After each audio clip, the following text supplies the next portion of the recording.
O tema da mensagem de hoje é verdades que não podemos esquecer diante das crises. Não podemos esquecer verdades que não podemos esquecer em tempos de crise. Eu tenho lido como um texto base a palavra de Deus nesses últimos dias em João capítulo 8, versículo de número 32. João 8, 32, diz a palavra do Senhor: E conhecereis a verdade, e a verdade vos libertará. E conhecereis a verdade, e a verdade vos libertará. Essa palavra não é apenas dirigida àquelas pessoas que não são evangélicas, que podem receber a verdade, isto é, o evangelho, e ser liberta. Não. Essa palavra é para mim, essa palavra é para você. A verdade liberta. A verdade sustenta todas as coisas em equilíbrio. Só a verdade vai suportar as crises que virão. Só a verdade vai subsistir, porque o próprio Jesus é a verdade. Eu falei aqui esses dias e torno a dizer que a verdade é a nossa proteção. Por isso que já vai um exercício prático para você hoje.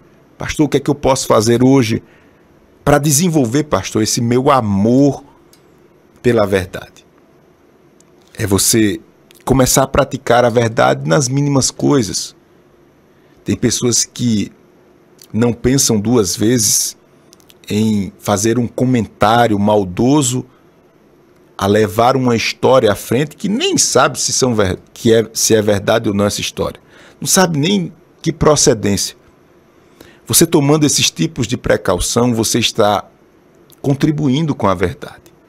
Você indo em busca dos fatos, você está contribuindo com a verdade. Você dentro da sua casa, você ao contar uma história, tem pessoas que, misericórdia, não sei se você já conhece, se você conhece pessoas assim que não sabem relatar o que aconteceu, acrescenta, omite. Tem pessoas que não conseguem se ater à verdade, até para contar uma simples história. Precisamos ter muito cuidado, porque a verdade é Jesus. A verdade é proteção. A verdade nos ajuda a chegar no céu.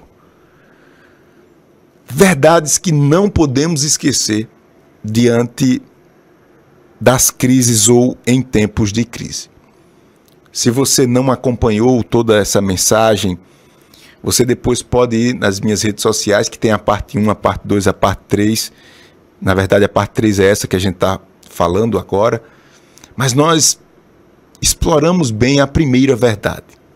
E a primeira verdade que você não pode esquecer em tempos de crise é que tudo tem o seu tempo determinado. Isso mesmo. Quando você assimila esta verdade, você começa a respeitar o tempo de cada coisa. Nós lemos Eclesiastes capítulo 3 e nós ouvimos aqui que há tempo inclusive para chorar, há tempo para sorrir, há tempo para juntar nos celeiros, há tempo para colocar para fora, há tempo de gastar, né? Há tempo de abraçar. Eu sempre brinco nesse texto porque diz que há tempo de aborrecer. Eu digo que há tempo de fazer raiva aos outros. Sim, há tempo que a gente vai devagarzinho por ali, mas tem tempo que a gente tem que se afirmar diante das situações, das pessoas, das coisas.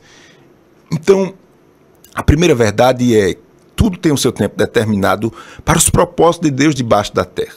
Há tempo de fartura, mas há tempo de escassez. Precisamos respeitar o tempo de cada coisa. Essa é a primeira verdade que nós exploramos nas mensagens passadas. Você que não ouviu, Aí vale a pena depois você ouvir, a gente falou sobre a paciência, o que é paciência, esperança, disciplina. Depois nós avançamos um pouco e falamos sobre as nossas escolhas. E eu deixei bem claro aqui pelo Espírito Santo de Deus que as nossas escolhas erradas trazem consequências de Torá, consequências irreparáveis. Ou seja, preste bem atenção quando você for tomar uma atitude, uma decisão, porque se for errada, no mundo espiritual, o Senhor perdoa os pecados, o erro, mas as marcas ficam. A gente precisa entender isso, ser realista, não querer passar a mão por cima das verdades de Deus. Tem consequências de Torá, cuidado, principalmente quando você trata esta instituição chamada família com muita cautela, meu filho. Você pensa que trata sua família como você trata seus empregados, é? Vai quebrar a cara. Você pensa que trata sua família como você trata seus colegas de trabalho, é? Com seu senso de moralidade, de justiça, comigo é assim. Vai ficar sozinho e quebrar a cara. Essa lida com a família, ela é muito minuciosa. Ela deve ser pautada em princípios espirituais. Tomar uma decisão errada, você vai colher os frutos dessa decisão errada. E eu não estou fazendo medo a você não, estou debaixo da palavra de Deus, das verdades de Deus. E a gente falou aí, explorou bem essa segunda verdade, que decisões erradas têm consequências irreparáveis. A gente falou sobre Jonas, que sofreu e fez os outros sofrer. A gente falou do filho pródigo. Eu não falei na oportunidade, mas eu poderia ter falado de Davi. Davi colheu consequências amargas por causa das suas escolhas, do seu pecado lá atrás, de ter infringido um princípio espiritual, ter matado um homem inocente para ficar com sua esposa, um desmantelo sem fim. As consequências, você pode ver aí na história de Davi, o filho tendo relações com as suas concubinas em plena luz do dia, um desmantelo, uma safadeza medonha, o filho querendo matar o pai, desmantelo que não tinha fim. Feliz é você que está ouvindo essa palavra, você que já tomou muitas atitudes erradas, está ouvindo agora, não sabe nem por que parou aí nessa live. É Deus, meu irmão, usando os meus lábios para que você entenda que há uma outra realidade, além da sua visão, que Deus quer se revelar para você, que Deus quer te dar, a partir de hoje, caminhos seguros, quer te dar a condição de você administrar melhor os seus problemas e valorizar aquilo que é santo, aquilo que é sagrado. Então, vá anotando aí. Primeira verdade é que tudo tem o seu tempo determinado. Desculpa. Segunda verdade é que consequências, ou melhor, escolhas erradas trazem consequências irreparáveis. E hoje eu quero avançar aqui nesse estudo e dizer a você de forma bem prática que em meio à crise você precisa entender a terceira verdade que eu quero explorar aqui. Em meio à crise você não pode esquecer da lei da semeadura. Isso mesmo. Em meio à crise, você não pode esquecer da terceira verdade, que é a infalível, vamos dizer assim, infalível lei da semeadura. Por favor, se você pode digitar, digite. A lei da semeadura não falha. Se você pode, digite aí, você que está me assistindo agora ao vivo ou na mensagem gravada que fica depois aí nas redes sociais. Você que está pelo rádio, não tem acesso às redes sociais, se você puder, fale em voz alta para isso ficar marcado. Se puder, fale para a pessoa que está do seu lado, aí você na cozinha, está com alguém no carro. A lei da semeadura não falha. Isso mesmo. Você não pode esquecer desta verdade. Ô irmãos, eu poderia aqui contar alguns testemunhos pessoais. Eu falo isso e às vezes eu sinto a presença de Deus, eu fico até querendo me emocionar, porque vem algumas coisas do passado. Eu lembro de alguns votos que eu fiz a Deus, que eu tenho até, eu não tenho, sei lá, eu não fico à vontade de falar com vocês, sabe? Tem coisas que são pessoais, mas eu fico relembrando de alguns votos que eu fiz ao Senhor baseado nessa lei. E o que eu tenho a dizer a você é que vale a pena. Vale a pena você semear. Vale a pena você se desprender.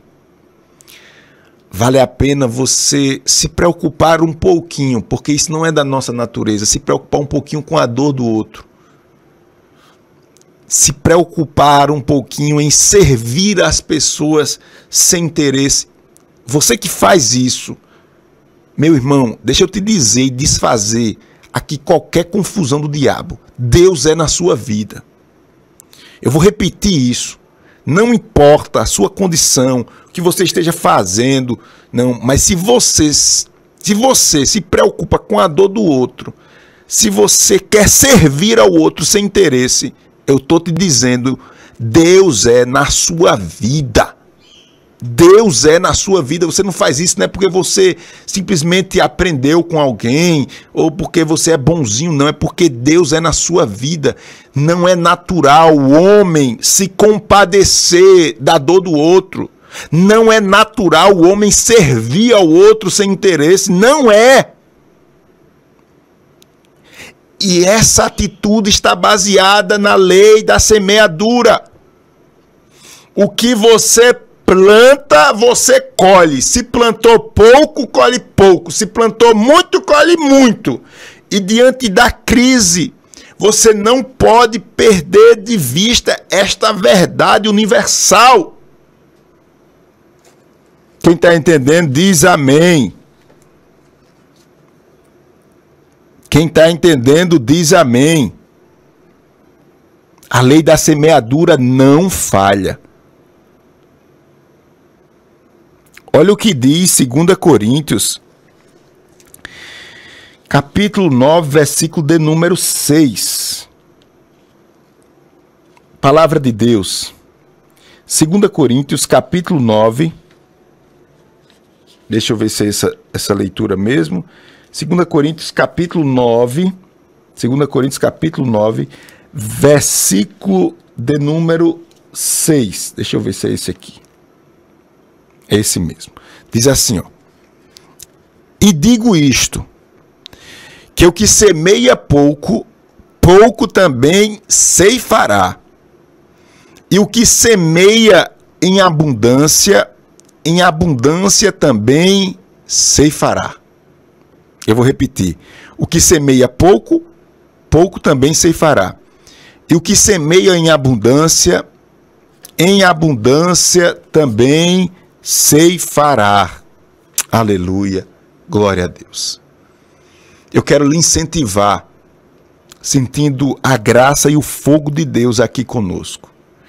Eu quero lhe incentivar a mesmo ferido você amar, porque você está plantando amor, você vai colher amor. Eu quero lhe incentivar a tratar as coisas dentro da sua casa com mais equilíbrio. Eu quero lhe incentivar a tratar você que é casado. Eu falei o quão sagrado é a família, mas esse elo de marido e mulher, eu poderia dizer que esse é a base daquilo que é mais sagrado na vida, que é a família, esse elo entre esposa e esposo. Porque os filhos são membros transitórios, né? O que nós chamamos de membros transitórios. Os filhos, daqui a pouco você entrega os seus filhos aí a outras pessoas e seus filhos passam, mas o esposo e a esposa não. Por isso que é tão séria aquela palavra que diz que aquilo que Deus uniu não separe o homem. O princípio aqui é que o juiz não tem autoridade espiritual para desfazer aquilo que Deus uniu. E muitos debates vêm acima desse princípio ou diante desse princípio, porque entende-se que quando Deus une, ninguém pode separar, nem as próprias pessoas podem se separar, porque há um elo espiritual. Por isso que algumas correntes defendem que quando você separa e casa com outra pessoa, você não poderia fazer tal coisa, porque você tem um casamento original. Mas isso é para outro caso. Eu quero que você entenda nesse momento aqui quão sagrado é essa relação. Quão sagrada é essa relação, e Deus nos prova justamente diante da nossa família, da nossa casa, dessa relação.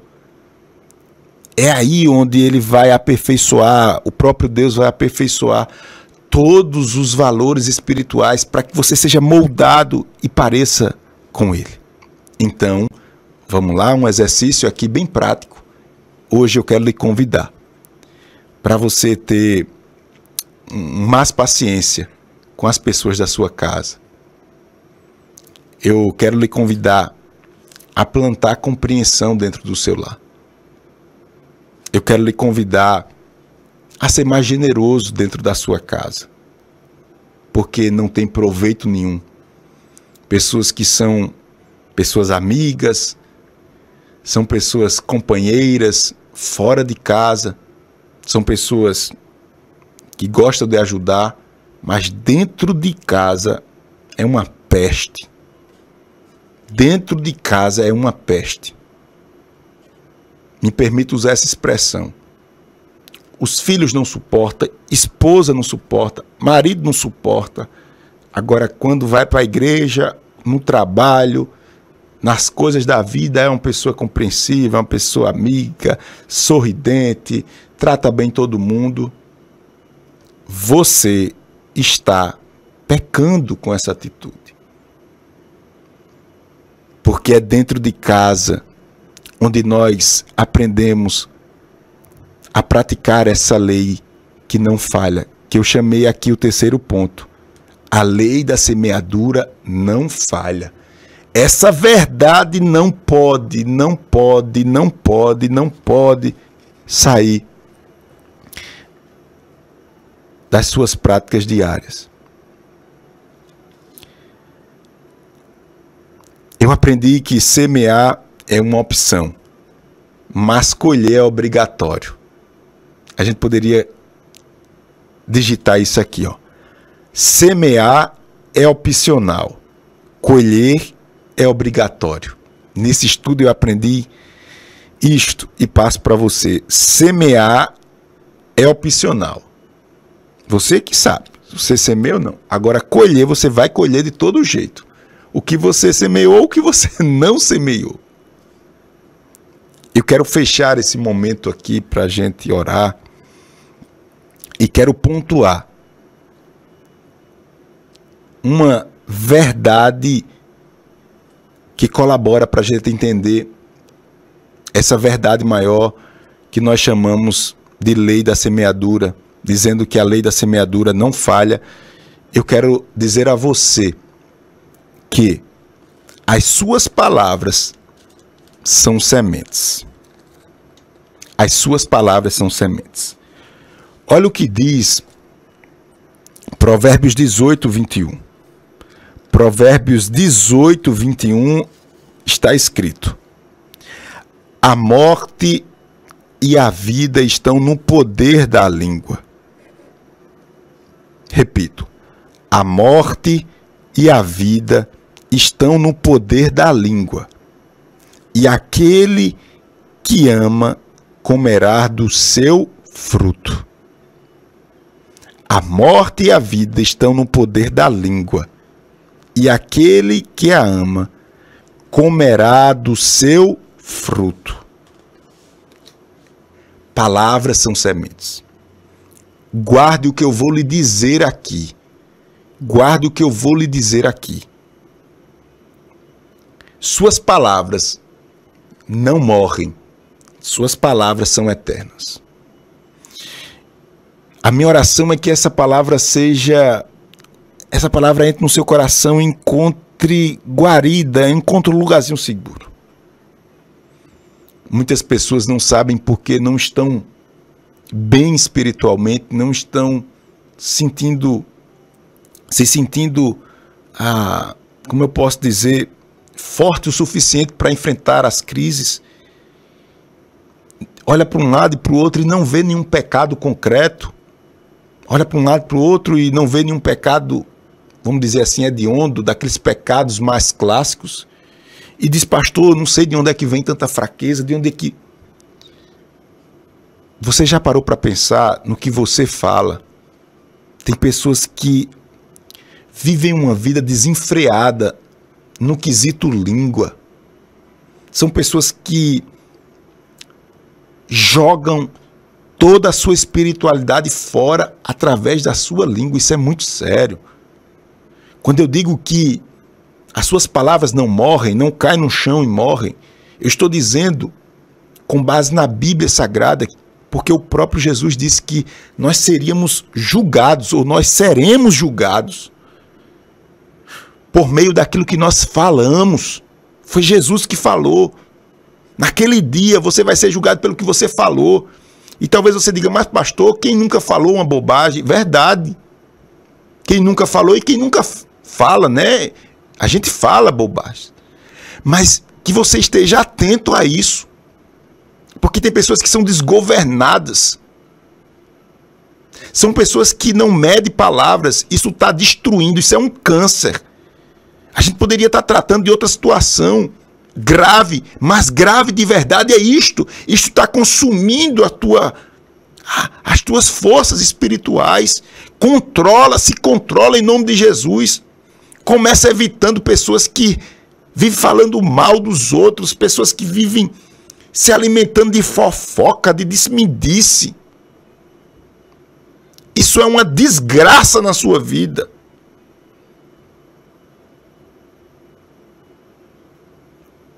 As nossas palavras também são sementes. E elas são tão poderosas que elas podem anular tudo de bom que você faz. Você faz coisas boas espirituais e as suas palavras anulam. E você diz, mas pastor, por que palavras? Porque palavras não são só palavras. A Bíblia Sagrada ensina que a nossa boca fala do que está cheio o nosso coração. O problema é que nosso coração só tem esse tipo de coisa, por isso que a gente fala.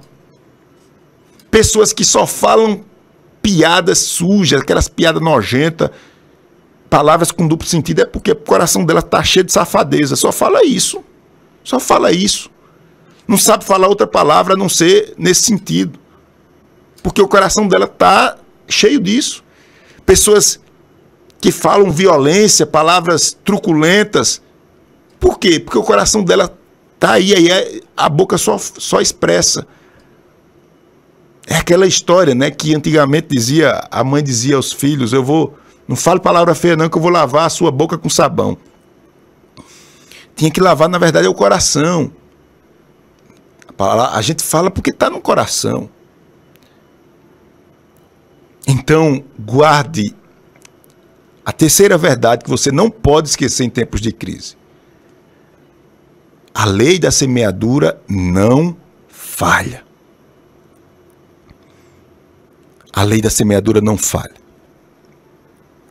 As nossas palavras são sementes. Através dela, você expressa o poder ou da vida ou da morte.